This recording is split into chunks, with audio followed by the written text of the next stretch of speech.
Hey everybody, my name is Jeremiah Craig. I'm a singer-songwriter and balladeer. Today I want to talk about how old folk music is and why it's still around. I mean, some of these songs have authors that are just labeled as traditional because they're so old that we don't even know who wrote them.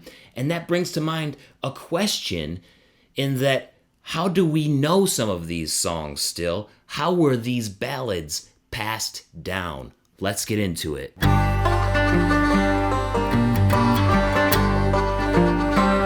There are so many songs in folk music that have a similar title and moral, but the lyrics might be different, the chord progression might be different, the time signature, all of these things in the story might be different, and that's because of how these songs were passed through generations. Ballads have been passed down in families for centuries all over the world.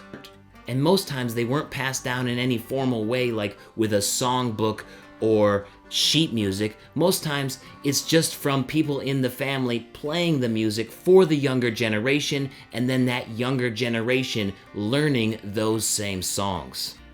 Then that younger generation passes it on to the next generation, and so on and so forth. And that's how we have so many different versions of the same song, is because these songs are so old that they branch off, and based off of the region and the family experiences, they may change throughout time, and the new generation might change a little bit based off of their new experiences to then pass down to the next generation. So that's why we have so many different versions of very similar songs. This has happened in my own family. I'm going to use this as an example.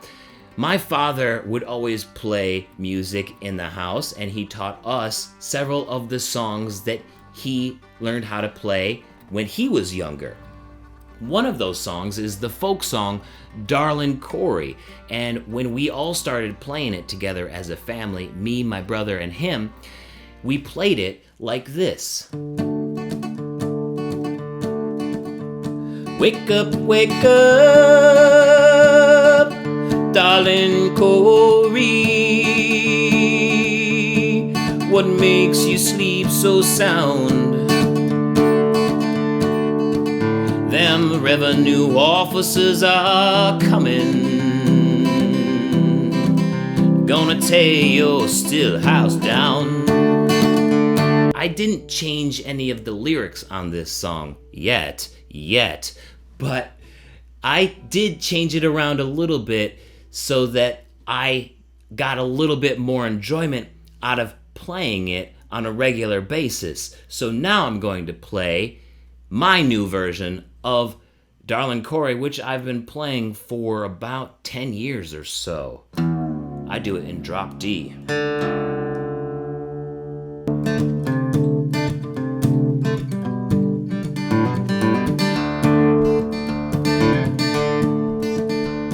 Wake up, darling Corey. What makes you sleep so sound? Them revenue officers are coming, they're gonna tear your still house down. And I've also been messing around with playing it like this.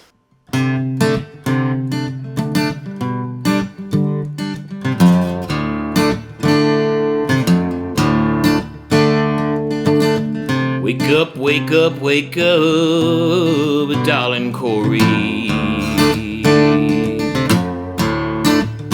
Oh, what makes you sleep so sound?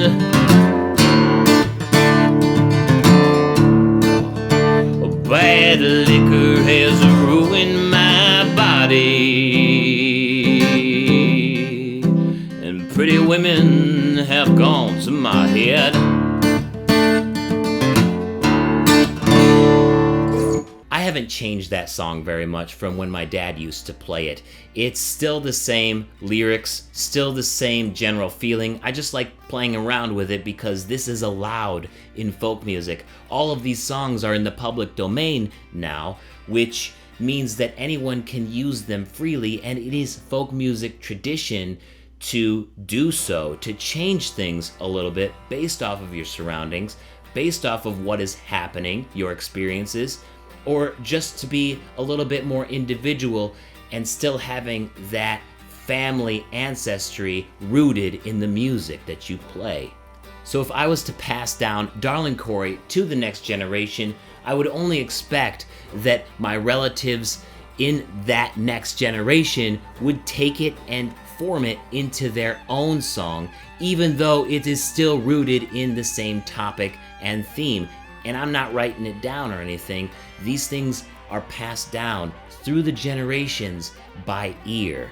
Nothing fancy, no sheet music, no songbooks. That's how folk music is and will continue to be. Thank you so much for watching today. My name is Jeremiah Craig. Consider subscribing, and you can always hear my music on Spotify, Apple Music, Amazon Music, YouTube, and anywhere else music can be heard. Peace, everybody. Thanks for watching. Wake up, wake up, wake up, darling Corey. What makes you sleep so sound? Them revenue officers